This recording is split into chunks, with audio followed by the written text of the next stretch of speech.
Good morning everyone. मी खूपदा ठरवते की मी माझ्या व्यायामासोबत, एक्सरसाइजसोबत कॉम्प्रोमाइज करणार नाही. काहीही झालं तरी मी डेली एक्सरसाइज करीन.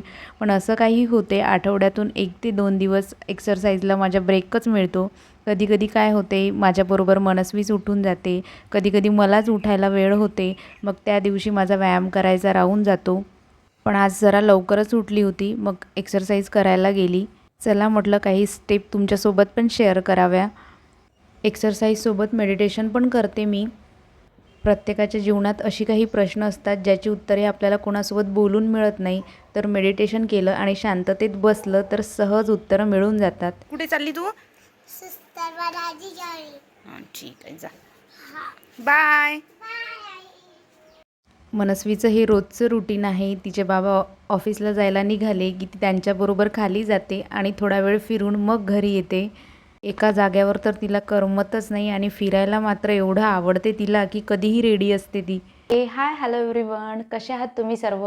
अपेक्षा करते मस्त मजेत आणि आनंदीच असाल. आनंदीच राहा आणि रोज माझे व्हिडिओ पाहत चला आणि सबस्क्राईब पण करा.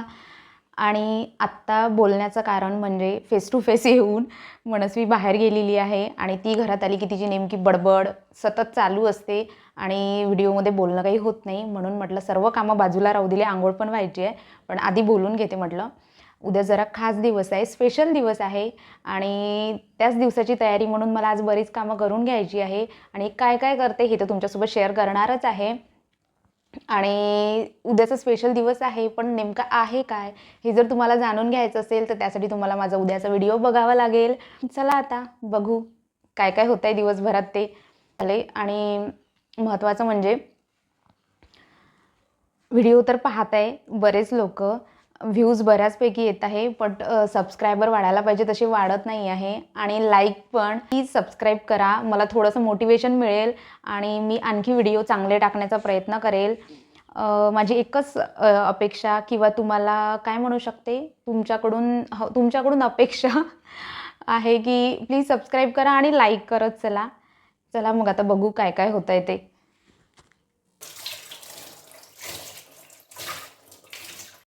स्वयंपाक झाला, सोबतच मनस्वीचा नाश्तासुद्धा झालेला आहे आणि गॅसओटासुद्धा क्लीन करून घेतला आणि थोडेसे छोटे छोटे भांडे होते ते पण एकदाचे घासून घेतले.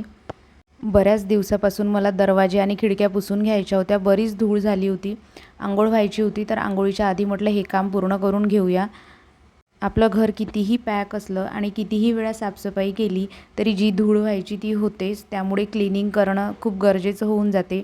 मी एकदम डीप क्लिनिंग नाही केली आज, वरवरच केली, पण जेवढी धूळ वगैरे आहे ती साफ करून घेतली. खिडकी पुसायला आली होती तर खिडकीतून बघा मला हे आंबे दिसले. चला म्हटलं तुमच्यासोबतसुद्धा शेअर करूया. निसर्ग जेव्हा देतो आपल्याला तेव्हा अशा प्रकारे भरभरून देतो आणि कंजूसपणा करणारे आपणच असतो, फक्त माणसं, निसर्ग नसतात. आणि ही खिडकी साफ करायला एवढी कठीण आहे कारण त्याच्या आतमध्ये बरोबर हात जात नाही, त्याच्यामुळे व्यवस्थित पुसता येत नाही. पण तरीसुद्धा आज मला साफ तर करून घ्यायचीच होती, म्हणून ओल्या कापड करून त्याला छान व्यवस्थित पुसून घेतलं. ही आतमधून जी स्लायडिंगवाली खिडकी आहे ती तर पुसू शकते, पण बाहेरून जी लोखंडाची खिडकी आहे त्यात कितीही धूळ असला तरी तिला व्यवस्थित साफ करता येत नाही.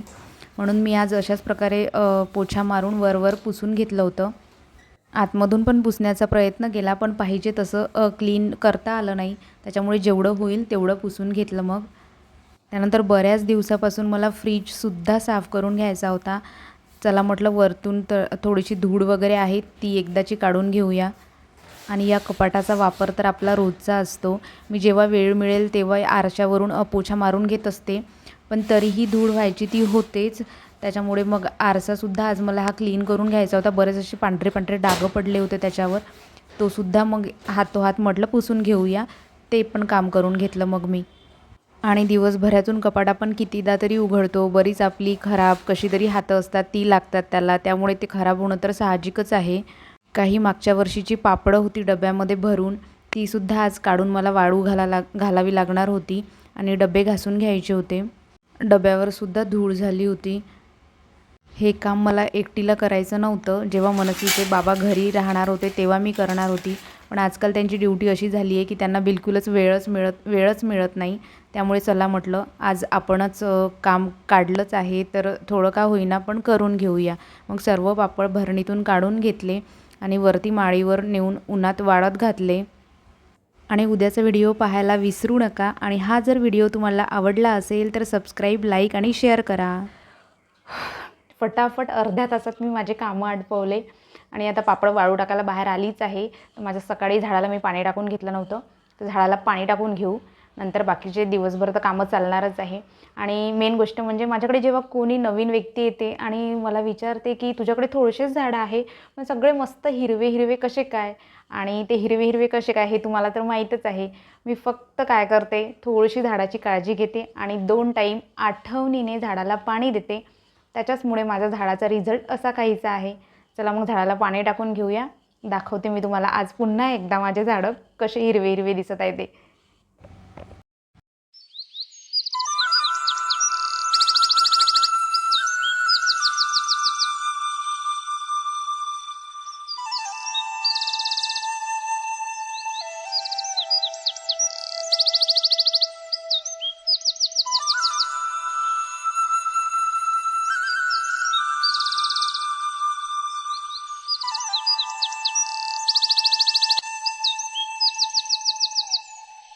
हा माझा 2 दिवसापूर्वीचा व्हिडिओ आहे. आजचा 3रा दिवस आहे. काल मी या व्हिडिओला 3 वेळा चॅनलवर टाकलं, पण माहिती नाही काय झालं, ते सारखा कॉपीराईट येत होतं.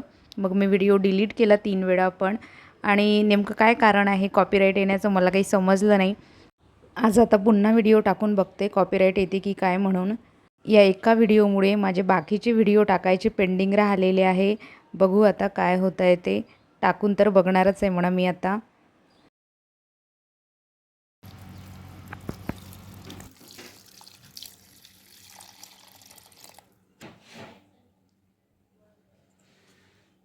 हे माझं गोडलिंबाच्या पाल्याचं झाड मोठंच होत नाही आहे. बरेच दिवस झाले आहे तेवढंच आहे.